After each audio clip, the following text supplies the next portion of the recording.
All right, it's your boy Fanon. Welcome back to the channel. Gary Russell Jr. lets us know what he thinks about the Errol Spence Terrence Crawford fight, and also what Terrence Crawford has to do to win the fight against Errol Spence Jr. Also, we got a lot of really good fights this weekend. Going to talk a little bit about that at the end of the video. So make sure you guys watch it all the way to the end. Let's talk about that in this video.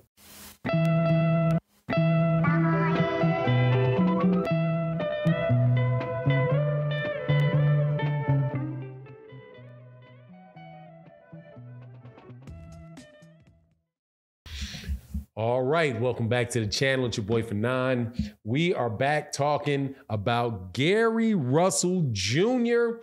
And Gary Russell Jr. gives his opinion or prediction for the Errol Spence Terrence Crawford fight if it happens. And very intriguing stuff. Says what Terrence Crawford needs to do at the same time to win the fight. Now, as we know, before I do that, let me welcome you back to the channel. If you're new to the channel, if you're a longtime subscriber and supporter, thank you so much for your continued support. It really, really does make a big difference. Thank you guys to everybody that supports in the live streams that we do. And thank you to everybody that supports in the super thanks of the videos that we do. Definitely helps the channel continue. So we got a big weekend of fights this week. Finally. We get Deontay Wilder, who's fighting Robert Helenius. We'll do videos about that over the weekend, a little bit later, closer to the weekend. You also have Devin the Dream Haney fighting in his rematch against George Kambosos. And you have a great women's card coming up against with Alyssa Baumgardner fighting Michaela Meyer. You also have the great Clarissa Shields fighting Savannah Marshall. I do believe those are going to be on ESPN. And one of the most, personally, the most highly anticipated women's card that I can remember. Now, Gary Russell Jr. is training a fighter on the undercard of the Deontay Wilder fight, who goes by the name of Gary Antonio Russell, who is, I do believe he's at 118 pounds, the same weight as Monster Inoue. So he will be fighting on that undercard, along with the Anthony Durrell and Caleb Plant fight, another really good fight that I probably should have mentioned earlier on that's going to be made. And in the midst of this, he was asked the question that pretty much is being asked of everybody in almost every video that's being done. But I'm going to talk about this one because I specifically am a fan of Gary Russell Jr. And Gary Russell Jr. had an altercation a few years back with Terrence Crawford. So I was interested to see what he would say and what he would predict for the fight. Now, what he predicted for the fight was this. He said, look, man, I do believe that Terrence Crawford is probably the better boxer than Errol, can do more things, right? Has a little bit more to his game. He said, however, Errol Spence Jr. is the bigger fighter, is the stronger fighter. And what he thinks is going to happen with Terrence Crawford, he's like, look, man, Terrence has some weaknesses in his game, and basically said, look, Terrence is defensively irresponsible. So yes, he has a lot of stuff that he can do and the different looks he can give you and all that. But just like Bob Arum had said at a point in time around Terrence, when he talked about Terrence fighting southpaws, that Terrence drops his hands and the suspect sometime are pulling straight back and can get hit. So Gary Russell says, look, with Errol, who's very, very disciplined, very, very disciplined, very, very strong, doesn't, is not doing a whole lot of different things like Terrence is doing.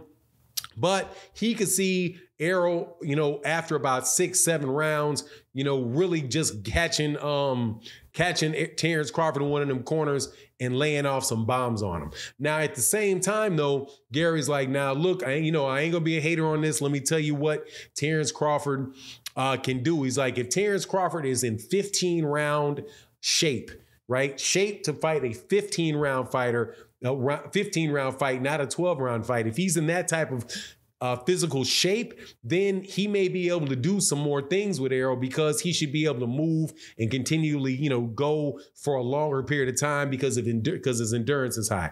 Now, for those people that don't know the difference, or don't understand what he means by 15 rounds, There are 12 rounds in a professional boxing match, and nowadays people train to fight 12 rounds. When you fight back in the day, or I think not even really back in the day, in the 80s, and up until the early 1980s or mid 1980s, championship fights used to be 15 rounds. Now, again, they're 12, and fights between contenders a lot of time are 10. That is because they moved that down from where it used to be, where the championship fights were 15 rounds, and the fights with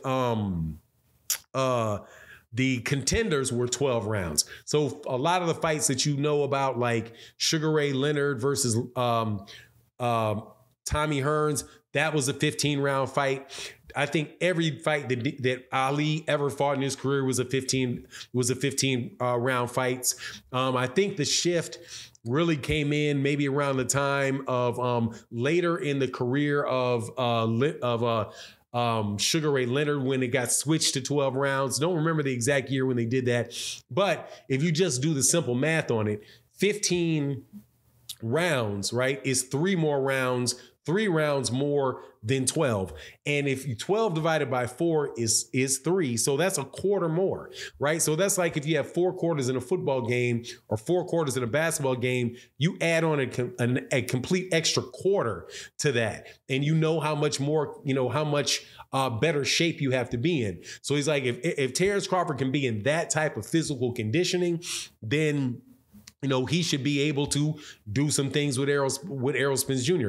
Now, that harkens back to what Stephen Breadman Edwards had said about his prediction for that fight, which was that, what he said was, look, man, I'm not going to make it. I want to make a prediction closer to the fight so I see how these guys are looking in their camp, right? Now, one of the things that may prevent Terrence Crawford from being in quote unquote 15-round shape is his age. He just recently turned 35. I think it's been several years since he went over 11 rounds, right? The longer that the older you are, the more mobility you just lose naturally. And that may affect his ability to really, train as hard or to really move and have the endurance that he could have if he was younger, if he was, say, 27, 28 years old. Now, obviously, I have to be fair to people that always think I'm hating on Terrence Crawford. I'm not. I think that I'm pretty fair in the whole scenario. When it comes to the finances and all of that stuff, it is what it is. Errol Spence Jr. is a guy that's selling the tickets. He's selling the pay-per-views. I'm not going to make up anything about that just to make people happy. Same thing with Errol and Terrence Crawford in a fight. I stylistically think Errol Spence Jr. would pick Errol Spence Jr., but I'm not going to sit up here and tell you that I don't see any way that Terrence Crawford can win that fight. I do. However, the way that I see him winning is that he's going to have to catch Errol and he's going to have to hurt Errol. I see him having a hard time winning a decision against a guy whose work rate is that big, right? Now, but what Gary Russell Jr. is saying, I think also holds, a good amount of merit to it. That if Errol can really press him and, can stay on him, get him in a corner, hey man, it could really be a hard fight. Now, 8th round knockout and all that, I don't see a knockout of Terrence Crawford. I see Terrence Crawford to be able to hold his own, get respect, and I think it's probably going to go to the cards. I don't see a knockout for either guy, but that's my opinion. You let me know what you think, Gary, about what Gary Russell Jr. has to say. I'm just hoping Gary gets back in the ring myself, personally, even though it sounds like he's retired. Like, I've done all I can do. He's obviously, he's made his money. Was from everything I've heard, smart with his money, and got all his sense intact, and is going to be focusing on training his brothers, Gary Antonio Russell and Gary Antoine Russell, the 118-pounder and the 140-pounder. But anyway, that's my take on the matter. You let me know what you think in the comment section, and with that, I'm out. Deuces.